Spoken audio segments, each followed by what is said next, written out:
Hello everyone, welcome in our YouTube channel Physio Vigyan. In this video we are going to learn about how to do a goniometry of spine, जिसमें कि हम cervical का range देखेंगे with the goniometer and उसके बाद क्या देखेंगे हम थोरैको लंबर का सारे मूवमेंट, फ्लेक्शन, एक्सटेंशन, रोटेशन, वो सारे एंड लास्ट में हम देखेंगे कि कैसे मॉडिफाइड सॉबर्स मेथड को यूज़ करके हम थोरैको लंबर का रेंज चेक करते हैं. Okay, so we are going to start from cervical. का फलक्रम रहेगा जब आप सर्वाइकल का फ्लेक्शन और एक्सटेंशन कराओगे तो फलक्रम आपका एक्सटर्नल ऑडिटरी मीएटस पे होगा, जो कि जस्ट आपके ईयर लोब्स के बिहाइंड होगा ये. ठीक है, तो patient resting position, sitting position पे बैठा रहेगा, उसके नेक एकदम न्यूट्रल रहेगा. आपका जो फलक्रम रहेगा एक्सटर्नल ऑडिटरी मीएटस पे रहेगा. ये आपका स्टेशनरी आर्म है जो कि क्या है, परपेंडिकुलर टू द ग्राउंड है, और आपका जो ये मूविंग आर्म है ये पैरेलल टू नोज रहेगा. अपने पेशेंट को बोलूँगा कि वो फ्लेक्शन करें सर्वाइकल का. यस, तो ये हमारा सर्वाइकल का फ्लेक्शन है जो कि 40 टू 45 डिग्री रेंज होता है normal. Second motion is extension. Neck का हम एक्सटेंशन करेंगे तो उसके लिए भी हमारी पोजीशनिंग सेम होगी. जो आपका फलक्रम है एक्सटर्नल ऑडिटरी मीएटस पे रहेगा, stationary arm perpendicular to ground और नोज के पैरेलल रहेगा क्या आपके मूविंग आर्म. अब मैं अपने पेशेंट को बोलूँगा कि एक्सटेंशन करें. फुल एक्सटेंशन जितना पेशेंट कर पाए उतना आपको ले जाना है, और वो कितना रहेगा आपका 50 टू 70 डिग्री लैटरल फ्लेक्शन. अब इसमें जो आपका फलक्रम होगा वो कहाँ होगा, आपको पाल्पेट करना है और C7 पे आना है. आपका फलक्रम C7 पे होगा. जो आपका स्टेशनरी आर्म है वो थोरेसिक लाइन को क्या करेगा, फॉलो करेगा, और जो आपका मूविंग आर्म है वो टुवर्ड्स द हेड लाइन होगा, मिड ऑफ द हेड. तो जैसे मूवमेंट करेंगे हम बोलेंगे उनको कि लैटरल फ्लेक्शन करिए, तो यहाँ पे राइट फ्लेक्शन किया है और हम हेड के मिड लाइन को क्या कर रहे हैं, फॉलो कर रहे हैं. तो जो हमारा ये नॉर्मल रेंज आ रहा था वो कितना है, 40 टू 50 डिग्री, इनका 45 डिग्री है. ठीक है, तो ये हमारा क्या था, सर्वाइकल का lateral flexion. So our next movement is cervical rotation. अब जो आपकी फलक्रम की पोजीशन है वो क्या होगी, सेंटर ऑफ द क्रेनियम, जैसे कि हम क्या कहते हैं वर्टेक्स भी कहते हैं. तो फलक्रम आपका वहाँ होगा. जो आपका ये मूविंग आर्म है, मूविंग आर्म आपकी क्या होगा, पैरेलल टू द नोज होगा. ठीक है, और जो आपका स्टेशनरी आर्म है वो पैरेलल टू द ईयर और पैरेलल टू द ग्राउंड होगा. हम पेशेंट को बोलेंगे कि रोटेशन करें, तो ये राइट साइड पे रोटेशन हुआ, और ये जो कि नॉर्मल कितना होता है हमारा 70 टू 90 डिग्री रेंज होती है, और यहाँ पे भी पेशेंट का कितना है, ऑलमोस्ट 70 डिग्री आया है, तो ये नॉर्मल है. थोरैको लंबर का साथ में हम फ्लेक्शन देखेंगे और एक्सटेंशन देखेंगे. तो दोनों में ही जो हमारी पोजिशनिंग रहेगी वो सेम रहेगी, फ्लेक्शन और एक्सटेंशन थोरैको लंबर के. आपका जो फलक्रम होगा वो इलियक क्रेस्ट पे होगा.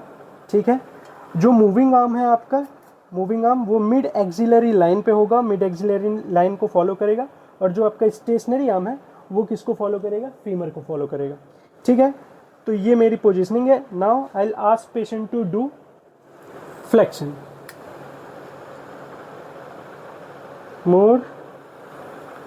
यस, जो कि नॉर्मल हमारा कितना है, इनका आ रहा है 80 डिग्री, 70 टू 90 डिग्री नॉर्मल होता है. थोरैको लंबर एक्सटेंशन, तो पोजीशनिंग हमारी सेम होगी. इलियक क्रेस्ट पे फलक्रम होगा और एक्सिलरी लाइन फॉलो करेगा क्या, हमारा मूविंग आर्म, और stationary arm to the femur को फॉलो करेगा. Now I will ask patient to do extension. Yes, which is normally 40 degree. तो इनका भी कितना आ रहा है, अराउंड 35 डिग्री नॉर्मल रेंज आ रहा है, जो कि normal. So next movement is थोरैको lumbar side flexion. ठीक है, तो आपका राइट साइड फ्लेक्शन होता है और क्या लेफ्ट साइड पे फ्लेक्शन होगा. तो जो हमारे फलक्रम का पोजीशन होगा वो कहाँ होगा, लंबोसैक्रल, लंबोसैक्रल जॉइंट जंक्शन पे होगा. आपको देखना है, दोनों सैक्रम को फील करना है. यहाँ पे डिम्पल सा कुछ आएगा, वो उसके जस्ट बीच में आपका यहाँ पे लंबर 5 होगी और ये सैक्रल. तो यहाँ पे लंबोसैक्रल पे आपका क्या रहेगा, फलक्रम रहेगा. जो आपका स्टेशनरी आर्म है वो मिड ग्लूटियल लाइन को फॉलो करेगा, और जो आपका मूविंग आर्म है स्पाइनस प्रोसेस के पैरेलल होगा. ठीक है, अब हम पेशेंट को बोलेंगे कि वो क्या करें, side flexion, थोरैको lumbar side flexion. Yes, तो यहाँ पे जैसे हम देख रहे हैं ये नॉर्मल रेंज हमारी कितनी आ रही है, अराउंड 40 टू 45 डिग्री आ रही है, जो कि नॉर्मल रेंज होता है किसका, थोरैको लंबर साइड फ्लेक्शन का. Next movement is थोरैको lumbar rotation. उसके लिए आपको क्या करना है, आपका जो फलक्रम होगा मिड ऑफ द क्रेनियम होगा वर्टेक्स पे. आपका जो स्टेशनरी आर्म और मूविंग आर्म होगा वो पैरेलल टू द शोल्डर होगा, और जो मूविंग आर्म है वो विथ रोटेशन फॉलो किसको करेगा, एक्रोमियन प्रोसेस को. तो यहाँ पे मैं पेशेंट को बोलूँगा कि वो रोटेशन करें. ये राइट साइड पे रोटेशन है, क्योंकि ये फॉलो कर रहा है किसको, एक्रोमियम प्रोसेस को. तो ये नॉर्मल जो रेंज है वो कितना है, 45 डिग्री रेंज है, तो वो जो कि नॉर्मली ही होता है आपका 40 to 45 डिग्री। स्पाइन का हम इस वीडियो में सीख रहे थे, जिसमें हमने देख लिया कि सर्वाइकल में गोनियोमीटर के थ्रू कैसे करेंगे और थोरैकल लंबर के सारे मूवमेंट्स गोनियोमीटर से कैसे करना है वो तो हमने देख लिया। बट बहुत जगह क्या होता है, मॉडिफाइड सॉबर्स टेस्ट या सॉबर्स मेथड को यूज़ करते हैं थोरैको लंबर जॉइंट के मूवमेंट्स को चेक करने के लिए। तो गोनियोमीटर से हमने देख लिया, अब हम इस टेप के थ्रू देखेंगे। तो सबसे पहले हम क्या करेंगे, फ्लेक्शन और एक्सटेंशन को चेक करेंगे। उसके लिए हमें क्या करना पड़ेगा कि हमारा जो पॉइंट होगा, हमें कहाँ पे S1 और T12 पे 2 पॉइंट बनाना है। तो S1 में पॉइंट बनाने के लिए हमें क्या करना है, ये आप देख रहे होंगे कि 2 डिम्पल आपको दिख रहे हैं जो कि सैक्रोइलियक जॉइंट के हैं। तो उन दोनों को आप पहले पॉइंट बनाओ और फिर वहाँ से एक सीधी लाइन खींचो। तो जो आपको यहाँ पे स्पाइनस प्रोसेस पाल्पेट करने को मिल रहा होगा वो क्या है, हमारा S2 है। S2 के जस्ट ऊपर आपको क्या मिल जाएगा, S1। तो ये आपका एक पॉइंट ये हो गया S1। फिर यहाँ से आप पाल्पेट करो तो आपको कहाँ तक जाना है, T12 पे जाना है। T12 पे जाकर के आपको एक और यहाँ पे डॉट बनाना है, ठीक है। तो हमने अपने डॉट्स बना लिए हैं। अब यहाँ पे हम देखते क्या है, जब भी हम मॉडिफाइड सॉबर्स टेस्ट करते हैं ना, तो वहाँ पे हमको देखना ये होता है कि हमारे मूवमेंट करने के बाद स्किन में कितना लेंथ इंक्रीज हो रहा है। तो वो हमें यहाँ पे चेक करना है। यहाँ पे आपको एक कोई भी नॉर्मल रेंज जैसे गोनियोमीटर का होता है कि 40 डिग्री या 50 डिग्री आ रहा है फ्लेक्शन एक्सटेंशन, ऐसा कुछ भी नहीं होता है मॉडिफाइड सॉबर्स टेस्ट में। यहाँ पे हमको क्या देखने को मिलता है, केवल कि स्किन की लेंथ कितनी चेंज हो रही है, ठीक है। तो हमारा एक पॉइंट ये ऊपर यहाँ पे है 1 और ये S2 पे कितना है 5। अब ये तो नॉर्मल स्टैंडिंग पोजीशन है। जब ये फ्लेक्शन करेंगे तो 5 से करीब 3 सेंटीमीटर ज़्यादा होना चाहिए। मतलब कि अगर यहाँ पे 5 है तो पूरा थोरैको लंबर फ्लेक्शन करने के बाद इनका कम से कम 8, 9 तक या 10 तक जाना चाहिए।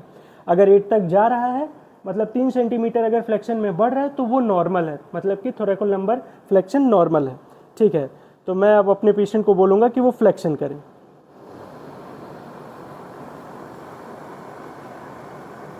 ठीक है, कैमरा ला लो इधर।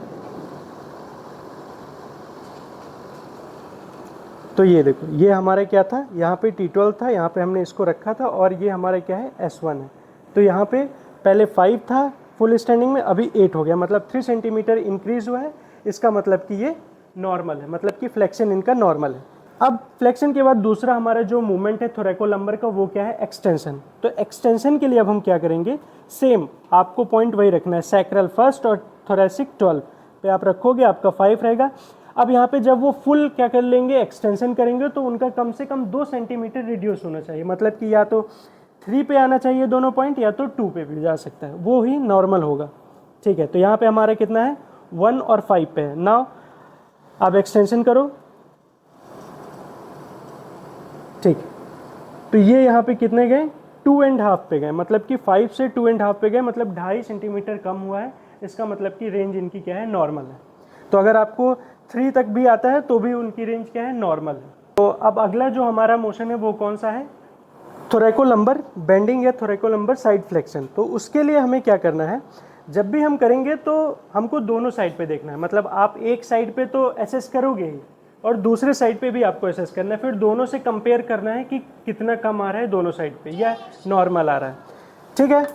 तो यहाँ पे हमारा पेशेंट खड़ा हुआ है, यहाँ पे हमको करना है, ये जो हमारी मिडिल फिंगर है वहाँ पे एक पॉइंट क्रिएट करनी है। अब क्लोथ पकड़े हैं इसलिए मैं विथ सपोर्ट यहाँ पे पॉइंट कर रहा हूँ। अब इसके बाद यहाँ पे मेरा एक पॉइंट बन चुका है। अब मैं अपने मॉडल को बोलूँगा कि वो और नीचे की तरफ साइड बेंड करें, ठीक है। तो इतना ये कर पा रहे हैं। यहाँ पे मेरा दूसरा पॉइंट, ठीक है, आप नॉर्मल हो जाओ। तो यहाँ पे मैंने 1 रखा और यहाँ पे ये जो था 10। तो इस साइड पे इनने जो लेटरल बेंडिंग की उसमें कितना आ रहा है, 10 सेंटीमीटर। अब इसको हम दूसरे साइड पे देखेंगे, ठीक है। एक पॉइंट यहाँ पे रखो, ठीक है। अब साइड बेंड करो, ठीक है, बस, ठीक है। तो ये हमें पॉइंट मिल गया। अब इनको हम फिर से स्टैंडिंग पोजीशन पे रखेंगे और यहाँ पे कर रहे हैं, तो यहाँ पे भी कितना आ रहा है, 10 आ रहा है, ठीक है। तो मतलब दोनों साइड पे 10 आ रहा है या 1 सेंटीमीटर ऊपर नीचे भी हो रहा है तो भी वो क्या है, नॉर्मल है। हमारा लास्ट मोशन है थोरैको लंबर का, वो क्या है, रोटेशन है। तो रोटेशन में भी हम क्या कराएंगे, रोटेशन में हमको दो एरिया पे पोजीशन करना है। एक आपका क्या होगा, एक्रोमियम प्रोसेस, और दूसरा आपका अपोजिट साइड पे ASIS होगा, क्योंकि जब आप रोटेशन करोगे तो आपको ये वाले जो लेंथ है इसको मेज़र करना है। तो यहाँ पे जितना भी आपका नॉर्मल पहले आ रहा है, मतलब कि हमने यहाँ पे एक्रोमियम पे एक रखा एक साइड और एक इधर कहाँ पे रख रहे हैं, ASIS पे। तो जब ये रोटेशन करेंगे इस साइड पे तो यहाँ पे 2 सेंटीमीटर से कम होना चाहिए। अगर 2 सेंटीमीटर से कम हो रहा है मतलब कि रोटेशन प्रॉपर पूरा हो रहा है, तो वो आपका नॉर्मल रहेगा। ऐसे ही अगर एक साइड का आप किए हो तो दोनों साइड पे कंपेयर करोगे। तो सबसे पहले हम इस साइड से कर रहे हैं। एक हमारा पॉइंट कहाँ पे रहेगा, एक्रोमियम प्रोसेस पे, और दूसरा हमारा कहाँ रहेगा, ASIS पे। अब मैं अपने पेशेंट को बोलूँगा कि वो रोटेशन करें। तो ये इन्होंने रोटेट किया, पहले मेरा 22 पे था और अभी कितने पे आया है, 19 पे, मतलब कि 3 सेंटीमीटर कम हो रहा है। इसका मतलब कि इधर की रेंज नॉर्मल है। अब हम अपोजिट साइड की देखेंगे। तो यहाँ पे उनको बोलेंगे कि चलो रोटेशन करो, ठीक है। सेम यहाँ पे भी कितना हो रहा है, 3 सेंटीमीटर कम हो रहा है, मतलब कि दोनों साइड का कंपेयर करके भी हमने देखा तो 3 सेंटीमीटर रिड्यूस हो रहा है, मतलब कि ये नॉर्मल है। इन दोनों में ही कोई भी डाउट हो तो आप कमेंट करो, I will answer you. Thank you.